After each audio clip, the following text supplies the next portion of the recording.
36 জন নিহত হয়েছেন, তাদের প্রতি শোক জানাই, তাদের পরিবার পরিজনদের প্রতি আমাদের সমবেদনা এবং গোটা দেশ এবং গোটা রাজ্য তাদের পাশে আছে। এই বন্যাতে সবচেয়ে ব্যাপক ক্ষতি যা হয়েছে সেটি হল কৃষক সমাজ। সেখানে বলা যেতে পারে কোনো মাঠ বাকি নেই, কৃষক পরিবারও বাকি নেই। আমরা যেটা প্রাথমিকভাবে আমাদের যে বিভিন্ন জেলা থেকে রিপোর্ট আমাদের কাছে এসছে, তাতে প্রায় 2.5 লক্ষের কৃষক ক্ষতিগ্রস্ত। যাওয়ার ভাগ সবার বক্তব্য, জল যখন আস্তে আস্তে যখন নামছে, স্বাভাবিক অবস্থায় যাবে, এই ক্ষতির পরিমাণটা আরো বেশি আসবে। প্রায় 25 থেকে 30 হাজার জমিয়া তাদের জমির ফসল কাটার সময়, এটাও প্রায় সম্পূর্ণভাবে, যদিও বন্যা না, প্রবল বৃষ্টিতে এই জমি প্রায় শেষ হয়ে গেছে। মাটির ফসে এগুলি আর নেই কিছুই। জমি শুধু ধান না, তাদের সবজি, বিভিন্ন ফল, তোলা, কাপাস ইত্যাদি সবই নষ্ট হয়েছে। এই বিষয়টা আমরা আমাদের কাছে যে তথ্য এখন পর্যন্ত এসছে, তার ভিত্তিতে আমরা খুব জরুরি ভিত্তিতেই আমাদের মুখ্য সচিবের কাছে গতকালকে আমরা বিকালবেলায় 5টা নাগাদ আমরা ডেপুটেশন মিলিত হই। 14 দফার দাবি আমরা সামগ্রিকভাবে উপস্থিত করি মুখ্য সচিবের নিকট। এই দাবিগুলির মধ্যে প্রধানত যে আমরা বলেছি ওনাকে যে এর আগেও 2-3 বারের মতো এরকম বিভিন্নভাবে কৃষকরা ফসল ক্ষতিগ্রস্ত হয়েছে, যদিও একটিবারের জন্য কিছু টাকা দেওয়া হয়েছে ডিজাস্টার ম্যানেজমেন্ট তহবিল থেকে, কিন্তু বাকি দুটোর কিন্তু দেওয়া হয়নি। আমরাও বারবার তখন কৃষিমন্ত্রী, খাদ্যমন্ত্রী, কৃষি দপ্তরের আধিকারিক, একেবারে নিচের স্তর পর্যন্ত আমরা গিয়েছিলাম, ডিএমদের কাছে আমরা গিয়েছিলাম। সেই জায়গায় দাঁড়িয়ে আমরা বলেছি এবং উনি আমাদের এই 14 দফার দাবি মূলত এটা পড়েছেন, পরে মন্তব্য করেছেন। আপনারা তো খুব কারেক্টলি এই টোটাল বিষয়টা তুলে এনেছেন এবং সবগুলোই খুব যথার্থ। আজকেই মুখ্যমন্ত্রীর মিটিং আছে, এই বন্যা নিয়ে মিটিং হবে, ডিএমদেরও ডেকেছেন, আমাদের সবাইকে ডেকেছেন। আমরা তাদের সঙ্গে এই মিটিংয়েও আমি এই বিষয়গুলো উপস্থাপিত করব, এই বিষয় নিয়ে আলোচনা। এবং পরবর্তী সময়তে কৃষি দপ্তর, হর্টিকালচার, তারপরে হলো আমাদের ফিশারিজ, অ্যানিমাল হাজবেন্ডারি, মৎস্য, এই সমস্ত দপ্তর নিয়ে আমি আলাদা করে একটা মিটিং করব। আপনাদের এই বিষয়গুলো আমি নোট করে করে সবাইকে পাঠাবো, যাতে সমস্ত দিক থেকে এই বিষয়গুলো উঠে আসে। আমরা যেটা বলবো, কৃষিমন্ত্রী একটা স্টেটমেন্ট বন্যার পরের দিনই দিয়েছে, আমরাও তাকে স্বাগত জানিয়েছি এবং এটা মন্ত্রীও স্বীকার করেছেন।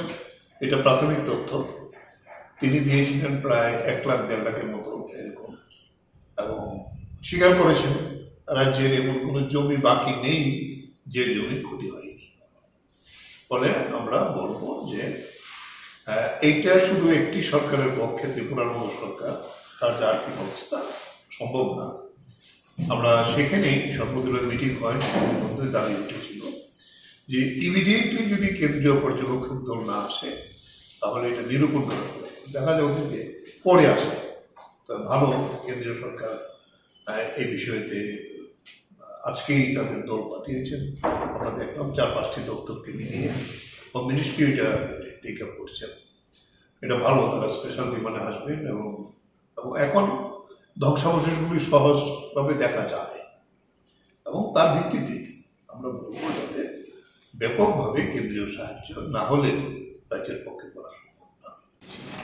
এরপরে যে বিষয়টা আমরা নিয়ে এসেছি সেটি হল যে সেখানে জমি আছে, তার তো ফসলের সবটা নষ্ট হয়েছে, তাকে একটা বড় ধরনের আর্থিক প্যাকেজ দিতে হবে, কারণ এখন তার জুম করা সম্ভব। আর্থিক প্যাকেজ না দিলে অনাহার সেসব জানাতে হবে। এই ব্যাপারটাও নিয়ে এসেছি আর সেচ, আমাদের কাছে যদ্দূর খবর সেই ব্যবস্থাগুলো নদীর পাড়েই থাকে। সমস্ত সেচ ব্যবস্থা প্রায় ধ্বংসপ্রাপ্ত হয়ে গেছে। ইমিডিয়েটলি যদি এই সেচ ব্যবস্থাগুলিকে রিপেয়ার না করা হয় ব্যাপকভাবে, তাহলে আগামী বড় মৌসুম আসছে, এটা তো 3 মাস পরে আবার বড় হবে, এই ফলে সেগুলো ফসল করা সম্ভব। এই বিষয়গুলি আমরা নিয়ে এসেছি কালক্ষেপ না করে। স্কিম আছে নাবার্ডের, এরকম ভাবে ক্ষতিগ্রস্ত হলে বিনা সুদে কৃষকদের, সরকারের শুধু সাহায্য হবে না, বিনা সুদে কৃষকদের কৃষি ঋণ দিতে হবে। সমস্ত ধরনের কৃষক, ধান, সবজি, মাছ, পশুপালন যারা করে তাদের জন্য এই 14 দফা দাবি, এই দাবিটাও আমি আপনাদের কাছে দিয়ে দেব। এই ভিত্তিতেই আমরা এই ডেপুটেশনটা দিয়েছি। এই ডেপুটেশনের ভিত্তিতে তো সরকার এখন পর্যন্ত, কৃষিমন্ত্রীও বলেছেন তারা অ্যাসেস করছেন, তারা দেখবেন, এবং মুখ্য সচিব তো কালকে এটাই বললেন যে আমরা যাতে এটাকে, কারণ এটা হলো গ্রেট লস, কৃষি অর্থনীতি যদি না হয় তাহলে রাজ্যের অর্থনীতি শেষ হয়ে বাজারে আর কেউ আসতে পারবে না। এটি হলো প্রধান আমাদের বিষয়। এরপর আরেকটা বিষয় আমরা একটু উপস্থিত করতে চাই আপনাদের সঙ্গে, যেহেতু মিলিত হয়েছি। আপনারা তো অতি সম্প্রতি দেখেছেন যে বিজেপির একজন এমপি, যিনি হিমাচলের মান্ডি থেকে নির্বাচিত হয়েছে, কঙ্কনা রানাওয়াত, উনি কৃষক আন্দোলন সম্পর্কে এর আগেও মন্তব্য করেছেন। এই কৃষক আন্দোলনের এই ধরনের মন্তব্যের জন্য উনি একজন জোয়ান তাকে থাপ্পড় পর্যন্ত হয়েছে, তার মা অপমানিত হয়েছে এই কথা মনে করে। 100 টাকাতে মহিলা পাওয়া যায়, পাঞ্জাব হরিয়ানাতে নাকি এরকম আছে। তারপরে সে যেটা বলেছে, এই আন্দোলন যদি দাবি মেনে যদি বন্ধ না করতো তাহলে বাংলাদেশের মতো আন্দোলন হতো, কৃষকরা গিয়ে সংসদ দখল করে দিত। এটা বলবো যে এই 384 দিনই আন্দোলনটা কন্টিনিউ করেছিল। 2020-এর নভেম্বর থেকে শুরু হয়েছিল, 2021-এর ডিসেম্বরে, 11 ডিসেম্বর এইটাতে সাময়িক উইথড্র হয়েছিল। কেন? প্রধানমন্ত্রী বুঝতে পেরেছিলেন এই কৃষক আন্দোলন এটা আরো দীর্ঘস্থায়ী হবে, এটা আরো বাড়বে, গোটা দেশে ছড়াবে, শুধু 6-7টা রাজ্য লইয়া না, গোটা দেশে এটা আন্দোলন ব্যাপক রূপ নেবে। সংযুক্ত কিষাণ মোর্চা 500 কৃষক যেভাবে তৈরি হয়েছে, তাতে আমরা এই 384 দিন আমরা ছিলাম, 276 জন শহীদ হয়েছে। এই জায়গায় দাঁড়িয়ে তার প্রভাবে কিন্তু বিজেপির এমপি কমে গেছে। সেই জায়গায় গোটা দেশে 151 জন এমপি কম হয়েছে এই কৃষক আন্দোলনের প্রভাবে। তারপরেও একজন বিজেপির এমপি, উনি এর প্রতিবাদ হওয়ার পরেও আবার এটা এনেছেন মিডিয়াতে। আমরা বলবো প্রধানমন্ত্রীকে ক্ষমা চাইতে হবে, কিষাণ মোর্চায় দাবি জানিয়েছি। আমরা আহ্বান করেছি দেশের প্রত্যেক থানা থেকে ওনার বিরুদ্ধে এফআইআর করা, এবং বিজেপি প্রধানমন্ত্রীকে ক্ষমা চাইতে হবে এবং তাকে এই সমস্ত বিবৃতি উজ্জ্ব করে কৃষকদের কাছে পৌঁছাতে হবে। তা না হলে গোটা দেশের কৃষকরা তার বিরুদ্ধে প্রতিবাদ করবে। একজন এমপি, মানে বিজেপির এমপি, বিজেপি টিকিটে এমপি হয়েছে। সাম্প্রতিক মন্তব্যটা কি ছিল? মন্তব্যটা ছিল ওই কথাটাই আবার করেছে যে কৃষক আন্দোলন যদি ওরা বুঝতে পারেনি যে নরেন্দ্র মোদী এটা মেনে নেবে, মেনে নেওয়াতে ওদের বিষয়টা দামাচাও পড়ে গেছে, তা না হলে ওরা সংসদ দখল করতে হবে বাংলাদেশের মতো।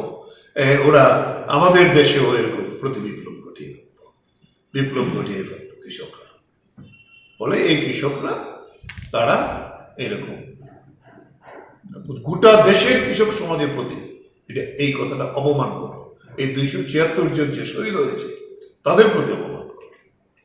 এটা কি কৃষক সভা কেন্দ্রীয় নেতৃত্ব সিদ্ধান্ত নিয়েছে যে প্রতিটা থানায় মামলা করার ব্যাপারটা? এবং সংযুক্ত কিষাণ মোর্চা নিয়েছে যে 500 অধিক কৃষক টিকায় কালকে স্টেটমেন্ট করেছে সংযুক্ত। আর রাজ্যকে বলবো যে টোটাল প্ল্যানিংটা যখন হবে সমস্ত ক্ষতির, এইটা যাতে একেবারে সমস্ত কৃষককে ধরা করা হয়। আমন হইল আমাদের সবচেয়ে বড় ফসল, এই ফসলটাই সম্পূর্ণভাবে ধ্বংস হয়েছে। এখানে আমরা একটা সাজেশন রেখেছি, এটা ভাদ্র মাসের এখনো মাঝামাঝি হয়নি, তাহলে আমাদের সাধারণ নিয়মে ভাদ্র মাসের 15-20 পর্যন্ত ধানের রোয়া দেওয়া যায়। অতীত আমাদের সরকার, বামপন্থী সরকার যখন ছিল, এরকম বন্যা হয়েছিল যে আমরা বলবো যে ক্যাশ টাকাটা তো ইমিডিয়েট দিতেই হবে তাদেরকে রক্ষা করার জন্য, কিন্তু ফসল যদি করতে হয় তাহলে ফার্স্ট যে কাজটা করতে হবে ইমিডিয়েটলি ব্যাপকভাবে রেগা কিংবা শহরের বিভিন্ন জায়গাতে তো জমি আছে, এর জন্য টোয়েব দিতে হবে, যাতে পলি এবং বালি গার্বেজ, আমরা দেখে আসলাম বিভিন্ন জায়গাতে মিউনিসিপ্যাল গার্বেজও গিয়ে জমিতে পড়ে গেছে, নদীর তীর্থ সময় ভেসে আসে। এগুলো যদি সরানো না যায় তাহলে এই জমি তো উপযুক্ত হবে না ফসল করার জন্য।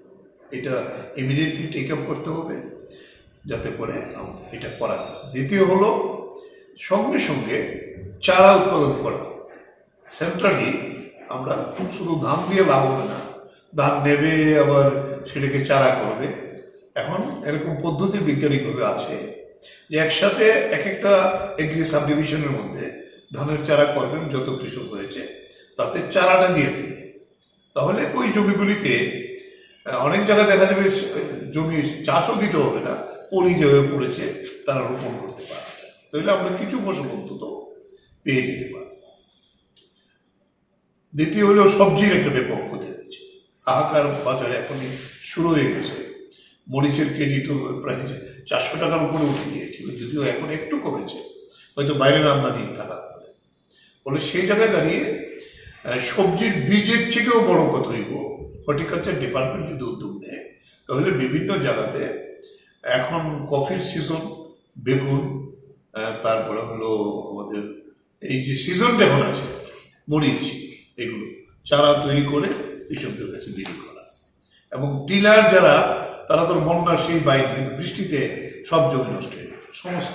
এই আমি বর্জমার তাদের সঙ্গে কথা বললাম, সব টেক চেপে লাগে, সমস্ত জমি নষ্ট হয়েছে। তিনি ওরা কালকে আমাদের প্রতিনিধি ছিলেন, ও বলেছে সমস্ত সবজি প্রায় শেষ, সবজি আর বাজারে উঠবেই না এমন অবস্থা।